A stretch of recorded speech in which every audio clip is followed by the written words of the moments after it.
छोटी सी घटना हुई, मैंने उस पे गिला किया। बात आप सब की है।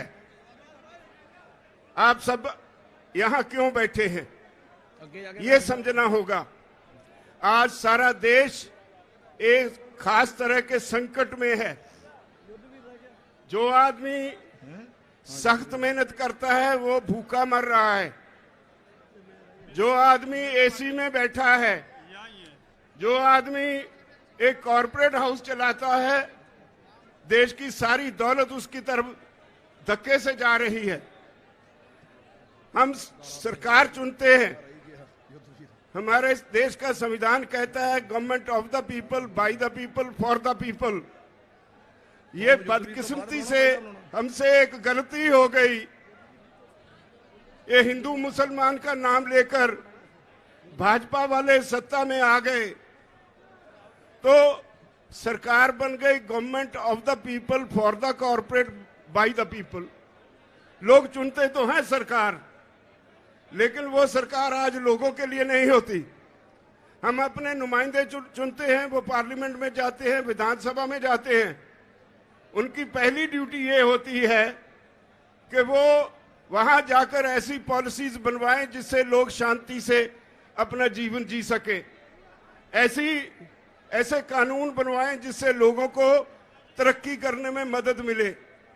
लेकिन हो क्या रहा है, कुछ कॉरपोरेट हाउसेस आज देश की हर चीज उनके लिए सेल पे लग गई है। रेलवे बेच दी अडानी को, हवाई अड्डे अडानी को, तेल का बिजनेस अंबानी को, कम्युनिकेशन अंबानी को, एयरपोर्ट अडानी को। एक एक करके देश के असेट्स जो हैं, देश की जो मूल्यवान चीजें हैं, जो देश के लोगों के खून पसीने की कमाई से खड़ी की गई, वो सारी बेची जा रही हैं। तो अब कृषि सेक्टर रह गया था। मोदी सरकार ने इस पे भी कॉर्पोरेट हाउसेस के सामने परोस के रख दिया। सारी दुनिया का फेल हुआ मॉडल हमारे देश के किसानों पे लादने की कोशिश की जा रही है। 3 कानून बनाए, हमने 11 बार बहस की। भाइयों, मैं आपको बधाई देता हूं, इखलाक आपका बहुत बड़ा है। इखलाकी तौर पे आप ये जो केस है जीत चुके हैं, लेकिन सरकार बद इखलाक है। जितने कानून बनाए उन पे एक एक क्लॉज बाय क्लॉज हमने बहस की और उनके पास कोई जवाब नहीं। लेकिन झूठ बोलने में बहुत माहिर हैं और इसी वजह से आज सारा देश इस आंदोलन में कूद पड़ा है। ये नहीं कि आज पंजाब, हरियाणा, उत्तर प्रदेश, राजस्थान या उत्तराखंड ही इसमें योगदान दे रहा है। ये तमिलनाडु वाले भाई ऐसे ही नहीं आए, ये मध्य प्रदेश के भाई और ये दूसरे राज्यों से जो हमारे साथी आए हैं वो यूं ही नहीं आए।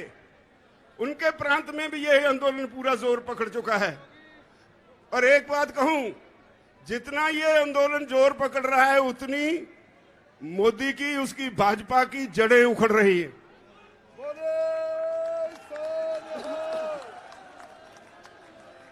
हमने बंगाल के चुनाव के वक्त कहा था कि हमारा काम नहीं है ये। अगर सरकार को वोट की राजनीति से बिना कोई बात समझ में नहीं आती तो हम वोट पे चोट करेंगे। हम बंगाल गए, वोट पे चोट की, तो आज कहां है वो जो पूरा जोर लगाया हुआ था अमित शाह और मोदी जी ने? मोदी दोनों को लोगों ने मांझ के रख दिया। जिंदाबाद। अब वो कहते थे ये तो पंजाब से हैं, ये तो हरियाणा से हैं, ये तो थोड़े से यूपी से हैं, थोड़े से राजस्थान से हैं, और कभी खालिस्तानी, कभी पाकिस्तानी, कभी आंदोलन जीवी, पता नहीं क्या क्या नाम दिए हमें। जिसे अन्नदाता कहते थे उसे तरह तरह से गालियां दी गई। वो गालियां सारे देश के किसान ने सुनी और उनके दिल पे उकरी गई और यही वजह है आज इतनी संख्या में लोग यहां आए हैं।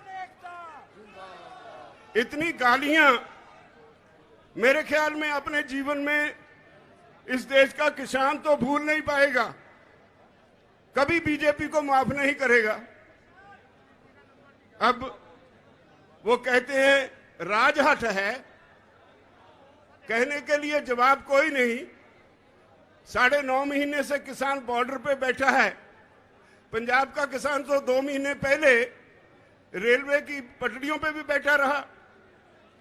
ये तो 1 साल से ऊपर हो गया पंजाब से शुरू हुए आंदोलन को। आज सारे देश का किसान सड़कों पे है और अब भी उन्हें समझ नहीं पड़ रही।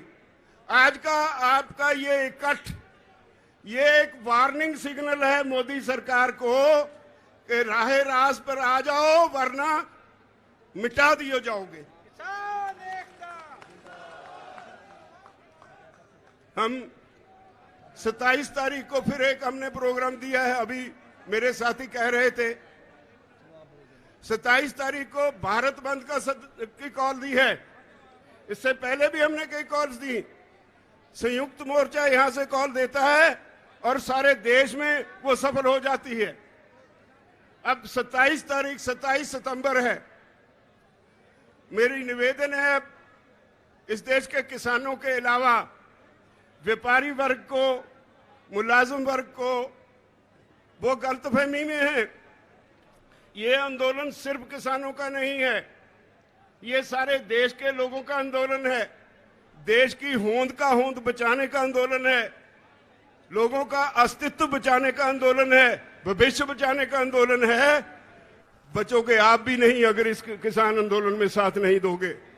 बड़े बड़े कॉरपोरेट हाउसेस, बहुत बड़े बड़े 10-10, 20-20 एकड़ में मॉल्स खोलने के लिए तैयार है यहाँ पे। अब कॉरपोरेट हाउसेस के मन में एक पानी आ गया मुंह में। वो कहते हैं हर काम में घाटा हो सकता है, हर बिजनेस में घाटा हो सकता है, लेकिन कृषि में कभी घाटा नहीं होगा। इसलिए उन्होंने समझा कि हर आदमी खाना खाए बगैर तो जी नहीं सकता, तो जो कृषि में पैदा होता है उसको कब्जे में ले लो। आज दुनिया के विकसित देशों में,